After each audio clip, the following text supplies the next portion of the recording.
Welcome. Tonight we continue to focus on Black history, American history. We want you to stay with us as we continue to tell some of the untold truths. What would the world be like without Black people? So I just want you to listen for a second. You're coming home from work, the grass is tall. You go to grab the lawnmower, it's not there. It's a hot day, so you walk into the house to flip on the air conditioner. It's not there. In fact, the furnace is gone too. You decide at this point you're a musician. You're just going to have a seat and play some music. You go to grab your guitar. Gone. Microphone. Gone. Your wife left you a list, so you're going to go do some chores. You go to throw the clothes into the dryer. Dryer's gone. You grab the mop. Mop's gone. Dustpan's gone. You decide you're just going to sit down, journal before you go to bed. You go to sit down at the kitchen table. Gone. You grab your pencil to write in your journal. It's dull, it needs sharpened, the pencil sharpener is gone. Finally, you're just going to have a snack. You go to open the fridge, the refrigerator. Gone. You go back to go to bed. You open the dresser. Go to open the dresser for your pajamas, which you always do. The dresser's gone. You flip on the light by the nightstand. That's gone too. In fact, at this point, the whole house is dark. So you go to set your security system, which you set every single night. That's gone too. Everything that is gone in the story would be gone in real life had it not been for Black people. So I will ask you, E, what would the world be like without Black people and their contributions? Dark. Wow. Without Black people contributions to the world, it wouldn't be a world. Let's just think about it on a whole plateau. A lot of things that we use on a normal day-to-day basis, it wouldn't exist. The technology, the thought process, the movement, it wouldn't exist. So the world would be at a point where it's at a total standstill, if not even exist, if it weren't for the Black inventors. Right, absolutely. And, you know, the things that I mentioned, I just happened to pick out of over 120 inventions. And, you know, there were things on there like peanut butter, potato chips. I just happened to pick out some of the things that I use quite often. Right. And, you know, all of us use that you wouldn't even think of because everything has been so whitewashed in history. Mm-hmm. So, and you know what, Jill, before you leave that, I just want to say I love how you put that. You know, to give people an opportunity to imagine things like that, because I can tell you I've never thought that way. Right. I've never thought about how I would move and what the world would be like without all of the things that Black people invented. And even though you said you was looking at a list of 120 over the and George Washington Carver by himself invented that many. Yes, you know, or had patents for that many. And he only had 3 patents, but he did invent at least that many different things. So, you know, with the list that you just gave from all of the other contributors, I mean, it just lets you know how powerful. Yeah, it's real. Yeah. It's very real. Yes. So tonight we are going to be talking about inventors, inventions, contributions by Black people. But before we get into that, I think it's important for us to talk about a patent. What it is, why an inventor would have a patent, and if it was easy to attain one back then. So, Clarence, can you tell us a little bit about why someone would need a patent for their invention? A patent for an invention or an idea is like a copyright for any intellectual properties. Like if you write something, you'll get a copyright. A patent is the equivalent of that. That gives you submit your plans, your idea and everything, and then you get a patent, and that solidifies that you were the one that developed it, invented, or whatever. So nobody else can have a copy or do anything against your actual intellectual property or your invention. So in layman's term, it is a copyright for inventors. Right. So it's basically to protect their invention. Yes. And why was it, what was the issue? I mean, you could go, I could go today and get a patent. I could go back then and get a patent. So why couldn't you? Well, and as Doc V pointed out, and I want to commend you on how you made everything so visual to give people a thing, but we can go back a little bit further.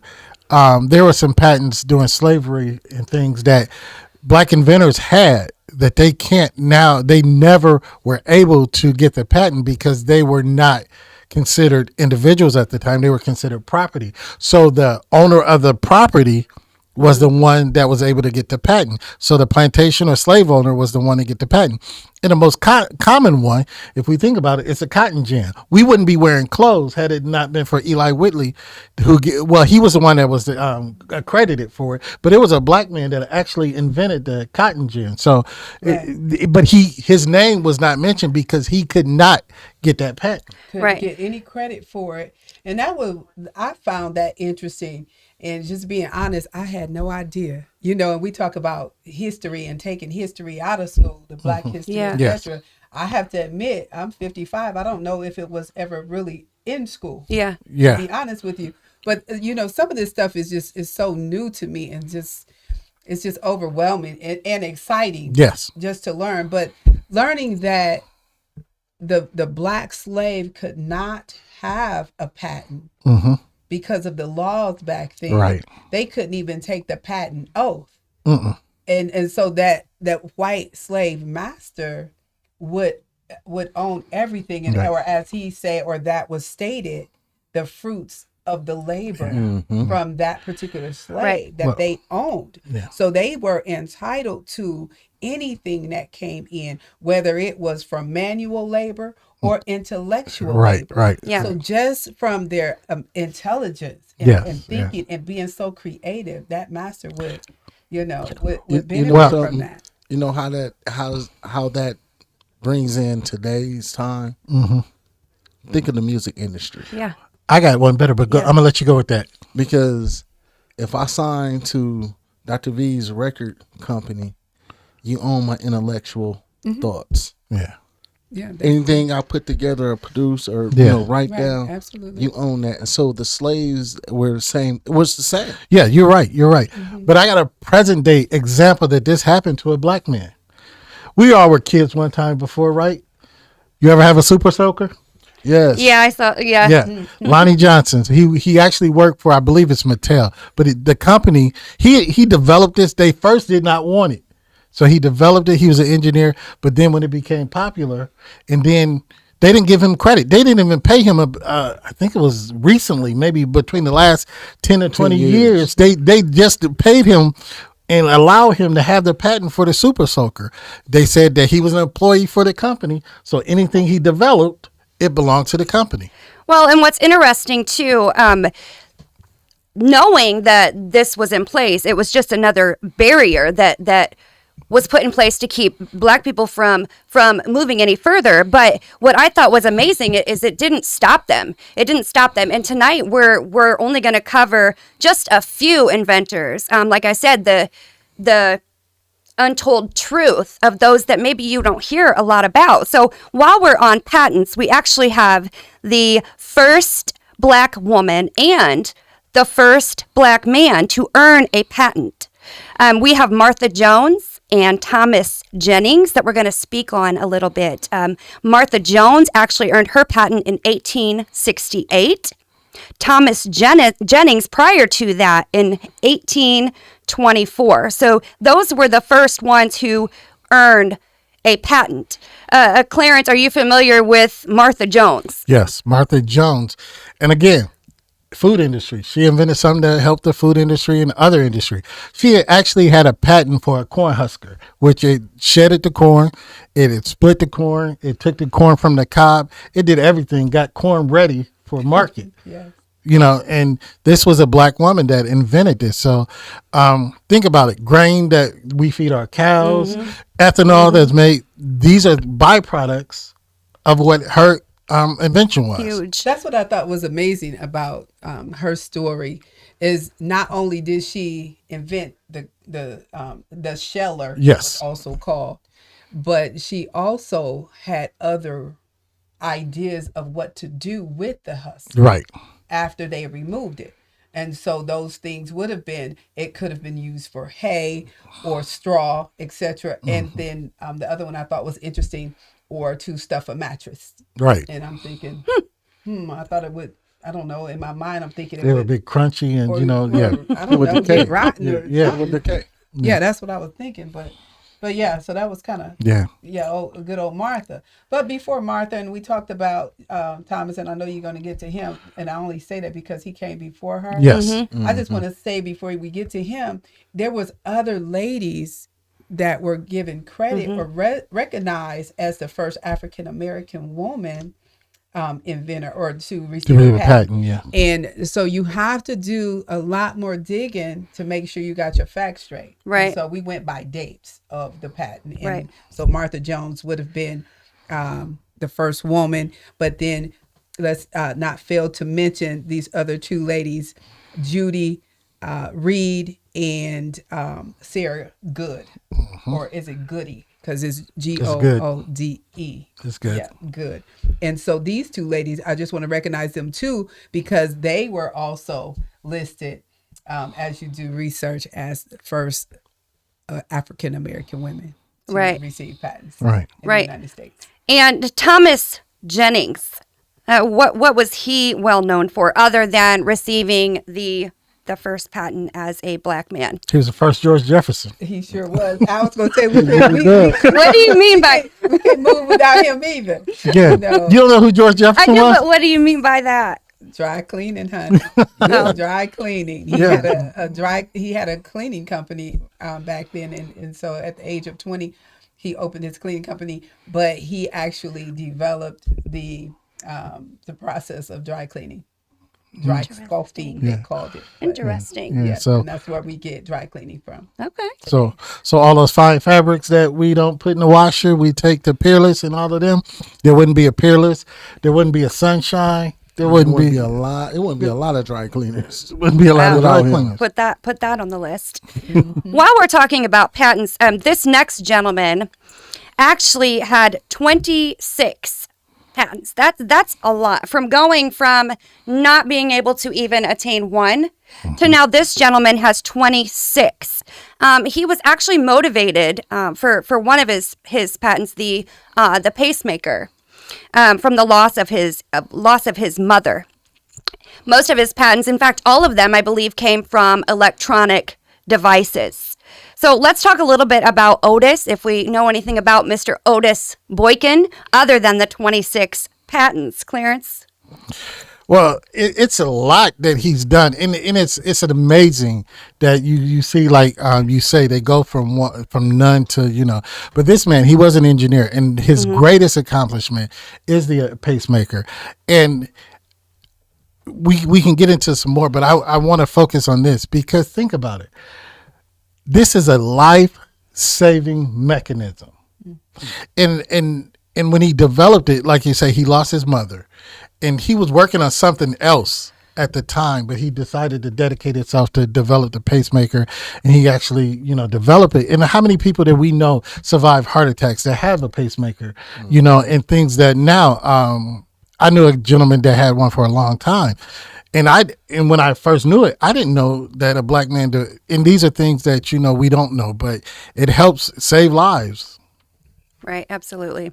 I just have a question in the middle of this, as I was thinking kind of off the dome. We talked about whitewashing history, specifically black history. So, I wanted to ask you, while I was looking, in my research, there were just so many inventors, so many inventions, but I haven't heard of any of them. And, I ran across a picture when I was doing research of inventors, and it had all of these, inventors from back then. Mm-hmm. Every single one of them was white. So what do you feel? We talk about things being intentional. Mm-hmm. Why are these contributions being hidden from us? Not just back then, but even today, to where we have to dig for them. Mm-hmm. Why they was hidden. And why are they the contributions still hidden as if they don't exist. Because if you empower the black man, you shake up the country, you shake up the world, period. If it was told the biggest threat to America is the uniting of a black man, let's make it make sense now. So if I tell my child, or if they teach real history that blots out a lot of white American whitewashing, period. So now guess what? That black child say, oh, I can do this. Yes. Oh, I can do that. Oh, I can stand up and make a move. Right. I mean, so at the end of the day, so if I could depress that child and say, no, you were nothing but a mere slave. You were nothing but a mere servant, or you were nothing. Now in his mindset, he don't see anything that we contribute to the American history. Yes. I could tell you anything and set you back. Yeah. Yes, I agree. And I just wanted us to prove that point. So well spoken.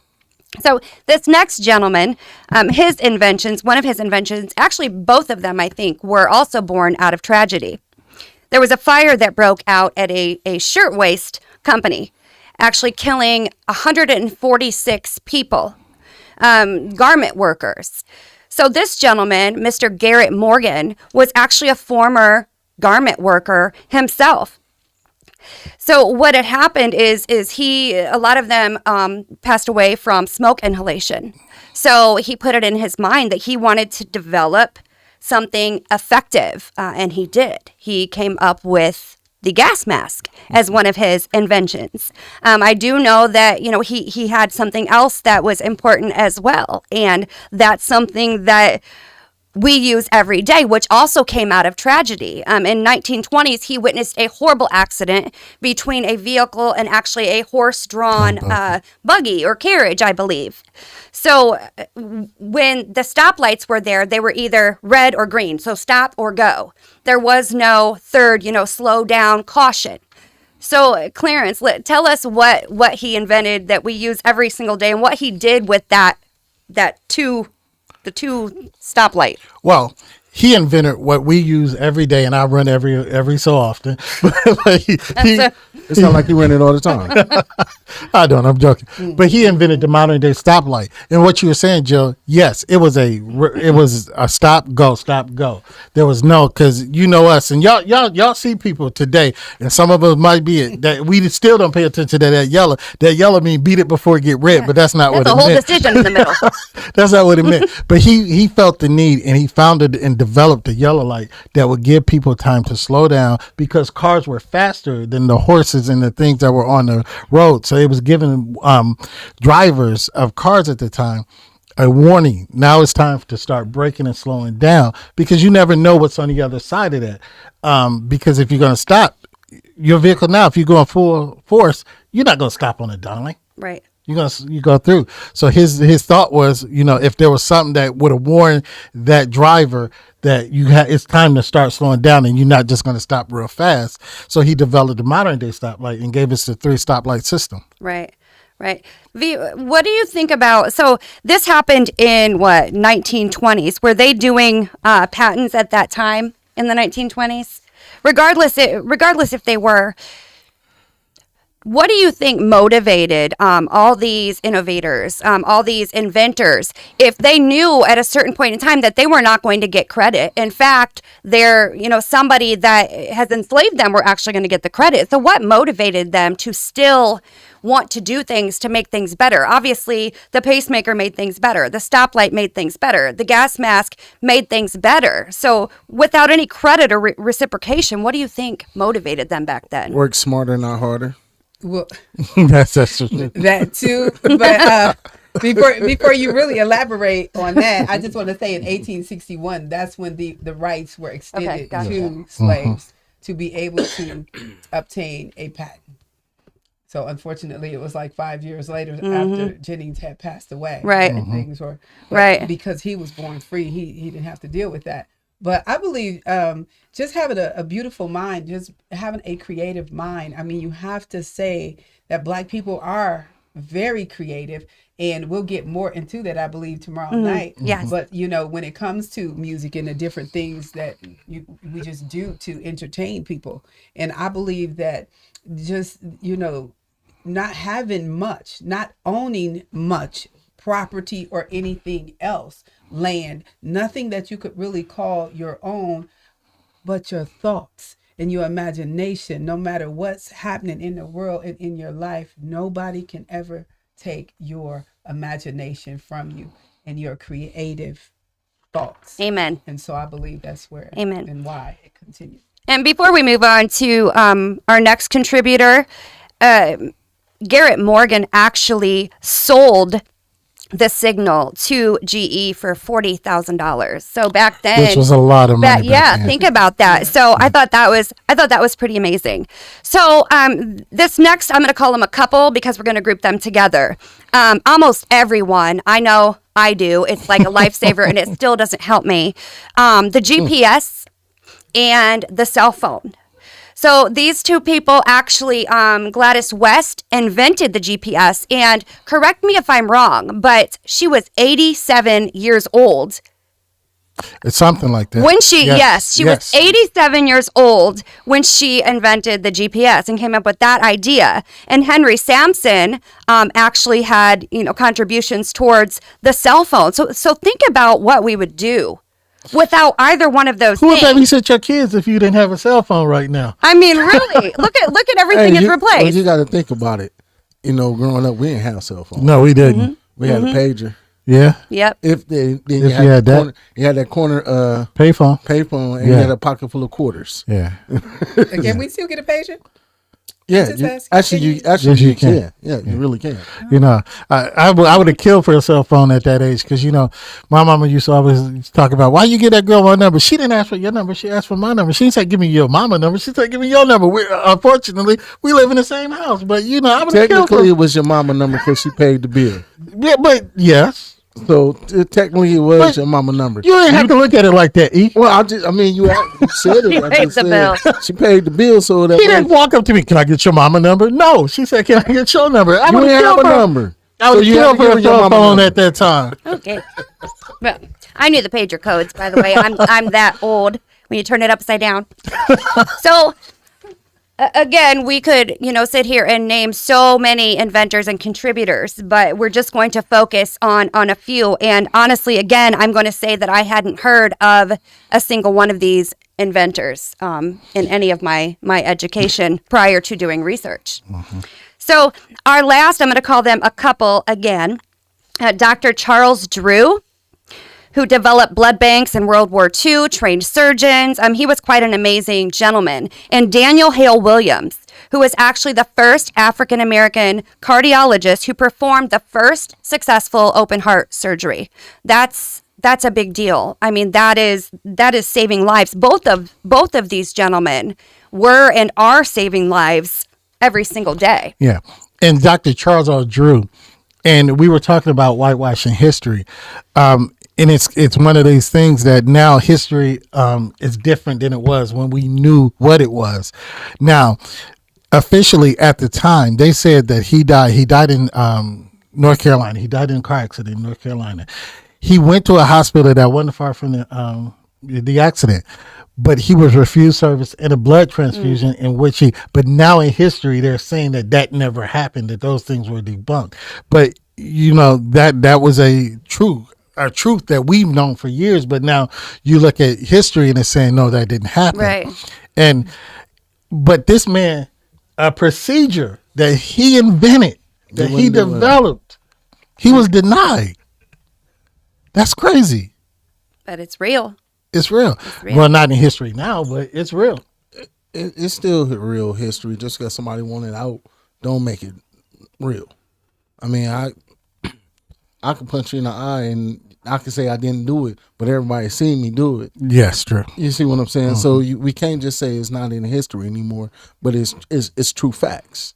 Yeah, that's true. So I mean, facts is a fact. Well, something that I found, you've got somebody like Charles Drew with so many contributions. In fact, he was known as the father of blood banks. Yeah. So something that I found that he said, actually in an article, is he said that he believed out of everything he had done, that his greatest contribution was getting to train African Americans who wanted to pursue a medical career by placing them in strategic positions where they could nurture and flourish the tradition of excellence. So I thought out of everything that he had done and gotten credit for, the one thing was something he did out of his own heart. I mean, he didn't receive credit or an award for wanting to be a mentor, to these other people. So I thought that was quite amazing. And he also was the first African American to earn a doctorate of science degree.